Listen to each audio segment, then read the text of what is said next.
This is how we're gonna love each other. It was one of the few state-funded events. The first contingent was from Ethiopia, which is to host the next festival. Countries that actually has Africa Day as a national day. People who are working in the media industry, they need to pull up. We have so many stories to share. One of the things I loved about the West was every weekend there was a free concert. African Union is not only about politics. We need to understand more the power of arts and culture in unification.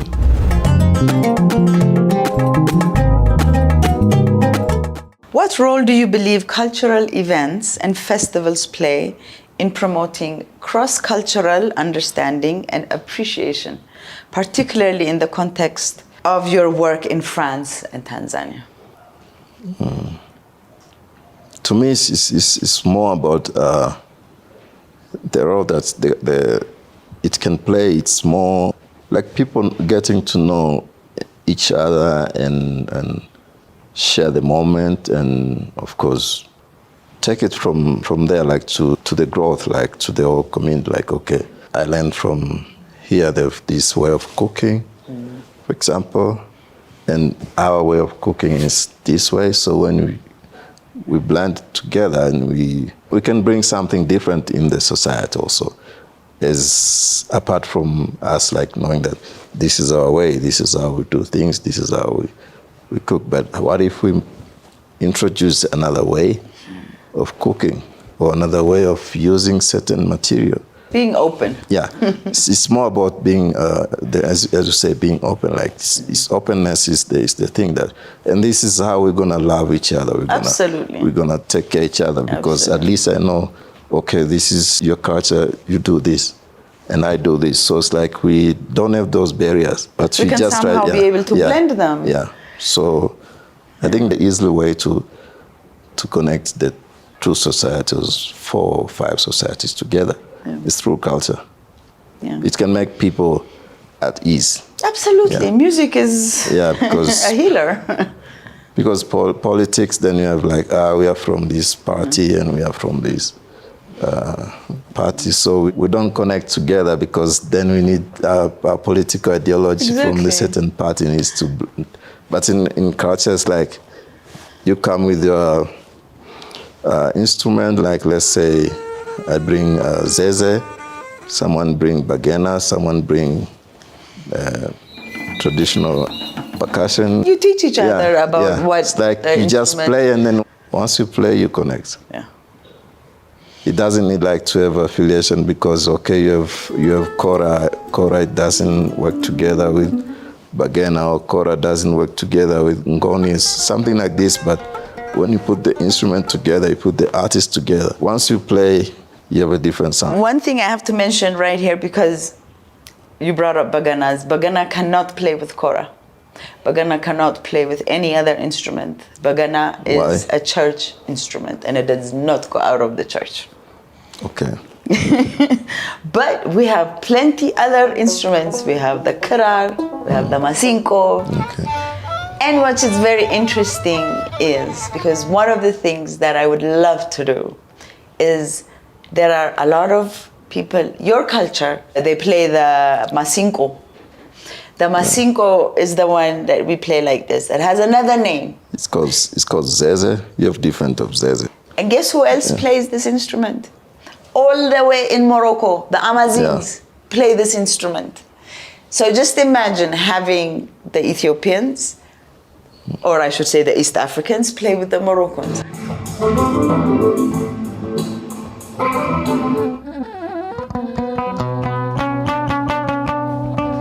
سيرتو لا ريجيون ديال سوس كاين الرباب هو اللي كيشبه الماسينكو فوالا تقريبا. وانا كنقول يعني يقدر يعني يعني الاصل ديال الرباب اللي عندنا في المغرب جاي من اثيوبيا. علاش؟ مع كما هو معروف كان واحد القيد كان سميتو القلاوي لقيت كان سميتو القلاوي يعني كانت امه من ايثيوبيا دونك كنقول انا اللي غاسين ديال الرباب راه جا من ايثيوبيا. وحاجه اخرى اللي فريمون كتبوا بان كاين بزاف ديال التقاليد والعادات اللي تقريبا اللي هما نفسهم هما اللي كاينين في ايثيوبيا اللي عندنا هنا في You know what I mean? This kind of understanding musically, I think is the most beautiful way of actually uniting Africa. Yeah, that's very interesting. Yeah, but then for me, it's like for Bagana, because for us, it's like, let's say we want to unite people and we want the sound, but we know that it's a church, holy instrument, but then maybe the part of the church can play a role to bring people together. Absolutely. So because all this art form, all these instruments to some point, these traditional instruments were used for a certain practice. Yes. But then we because we need to expand, we need to grow, we need to learn from each other. We need to learn from each other. And of course, this is God gifted. Why can't we share with the people in the region?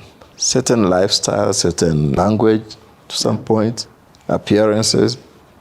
So are the same people. Maybe this can be a way of the church to get so close to the people. That's another way of seeing it. Yeah. That is definitely another way of seeing it. Yeah, it's a very hard subject. Only because, most of our traditional instruments were in the church, and some of them actually have exited or have come out, but some of them still do play in the church with those instruments, but Bagana never went out. Yeah, Bagana, I hear you, but as I said, because even there are some traditional instruments, women are not supposed to play. Absolutely. And the kora, for example. For example, the kora.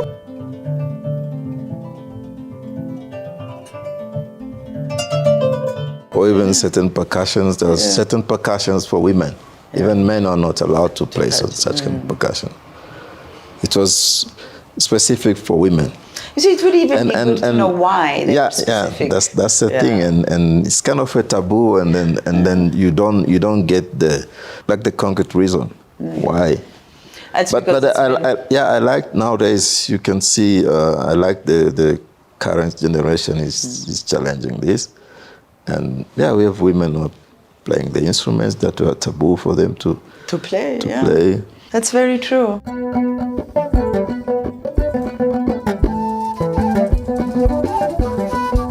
There's a way we can, especially for our generation, to see how to navigate and learn about and learn, and then take it from where our fathers and grandparents left. So it's our task now to see how we can improvise. What I want is skill sharing, because I feel like you have done so much more than a lot of us in Ethiopia have done. So I want you to share your experience, your skill. So what skills and qualities do you believe are essential for effectively supporting and contributing to successful events and cultural initiatives? Through my observation here, and I've been to different venues, and as I can say, there's a big potential here for events, and few things I can mention. It's like I can say uniqueness, because the venues need to come up with some different ideas. Yeah, different ideas. Step it up. and different taste, because for example, Addis he's diverse, I can say. Absolutely. Yeah. And then we have music every night. Yes, and there's music every night. Musically. Yeah.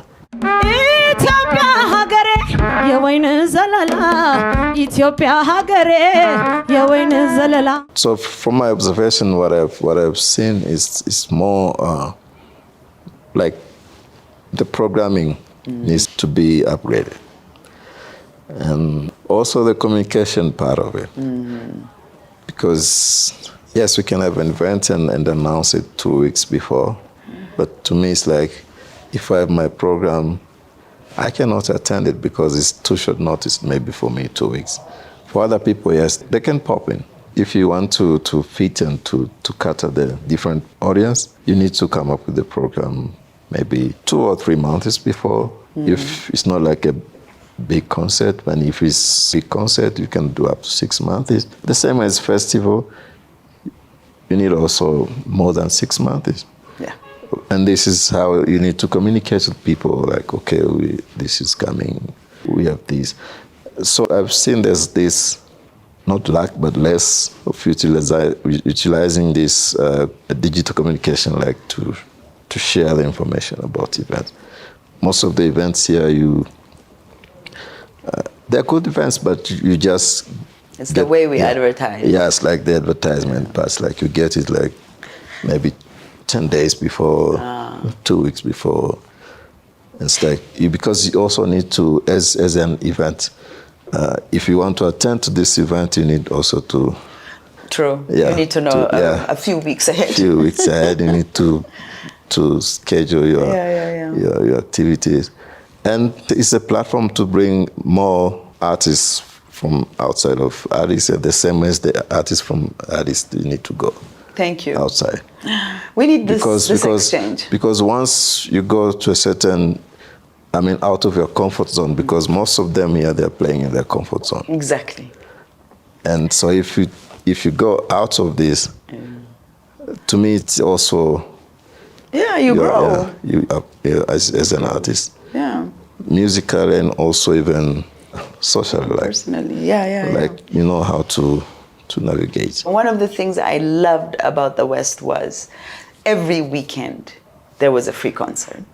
You know, and when I say free concert, I'm talking about big named free concerts. Yeah. And in LA especially, they usually do this every year in the summer. I got to see Afreeqa Touré like that. You know, I would love to bring Afreeqa here in Addis, you know, because Ethiopia loves his father. What I'm trying to say is, now that we've had all these beautiful parks, you know, we can have these residency exchange. You know, Absolutely. They could come here for a month, and then ours could go there for a month. They could play 4 weeks, 3 weeks straight, come back, and we could do this every month. Definitely. Every month we have beautiful parks that we could bring musicians from Kenya playing with Ethiopians, the same, vice versa. In addition to that, this is the headquarters of the African Union. To me, African Union is not only about politics, but how exactly. If we talk about units, how do we plan these unit things? Do we plan just because the head of states, they visit here and this we call African unit? But we as a country don't even celebrate that. Yeah. We are not one of the 7 or 8 countries that actually has Africa Day as a national day. Yeah. And we are one of the founding... So when I say it's a potential area, it's like, it is. It truly is. And to me, this is like... We're making a call out to every event curator out there in East Africa. Definitely. East Africa, West together, Africa. Yes. Because, let me take you back in the days in, I think, 1966 in Dakar. This is where they started. The first one was Fesnam. Fesnam, and then Festac. Yeah, Fesnam, it was 1966. This was I can say one of the few state-funded events, and so it involved I think it was 45 countries or 46, more than 40 countries were united. What is my name? My name is Benin, Ethiopia, Monomatapa. My name is Africa. Gather round me. Gather round my writers, musicians, artists. For we have many moments of creativity and history to share. And then it took phase to Lagos. Festac 77, the second World Black and African Festival of Arts and Culture, held in Nigeria, brought together 15,000 participants from over 70 countries. The first contingent was from Ethiopia, which is to host the next festival. And then, so before Ethiopia, there's something happened with the soul linked to Festac, Zanzibar. So, but I can say, this is my observation, and this is my reflection to that event which took place in Zanzibar. It was not well curated. I think, some people had, I don't know if the people who involved in that were part of the Festac in 1977, or they did the research, how it went down. Because even you don't know if it took place in Zanzibar. No, I don't. And just recently, I think last year, they did it in Arusha. Yes, that one, I actually wanted to be a part of. Yeah. I've actually communicated but to me, if you check the way they were advertising, the way like they're promoting, it's like they could use another name, not Festac. Not Festac, Yeah. I mean, to the scale the Festac was done, they could use another name. Malik, so that's what I want to do. So that's my goal. That kind of a festival, that kind of unity. It can be done. It begins with us. Yes. For artists, it's possible to have a good programming throughout the year. Yes. I mean, the weather is conducive and people. We can do it, and we will do it. This is going to be my last question. What do you find most rewarding about your role as an events curator, and how do you stay inspired in your work? First thing is to see that some of the activities that I participated, I was engaged. They're still running today. Not all of them, some. And like through my journey, like working in the creative industry, supported other artists, other creatives. Partly financial, partly more like skills, and connect them with other people. And I'm happy to see that some they even go further than me. So to me, this is my achievement. It's not about the cars and stuff, material, but it's like when you meet people and they recognize you and they appreciate what you have done to them. This is the best gift. This is the best gift. Absolutely. And of course, I'm also involved in a program with a project with the artists, like mainly we're doing visual art. They're about 14. And we are trying to set like a calendar or a program that we need to go through the region. Beautiful. Yeah. Beautiful. So I'm also in between, like, I love art. I can tell. So it's like when there's music and there's painting. What is there not to love about art? Yes, Now that you are in Ethiopia, you've been here for a while. You've seen, you've heard, you've smelled, you've touched. Now, I would like to ask, what do you think we as Ethiopians, as event curators, as cultural ambassadors, what's our next step? What do we need to do in order to up our game? The first step, we need to open up. Yeah. We need to create a room for sharing and experience. Like, it's good to be here, or it's good for me to stay in Tanzania, in Zanzibar, and just enjoy the music scene, the art scene there.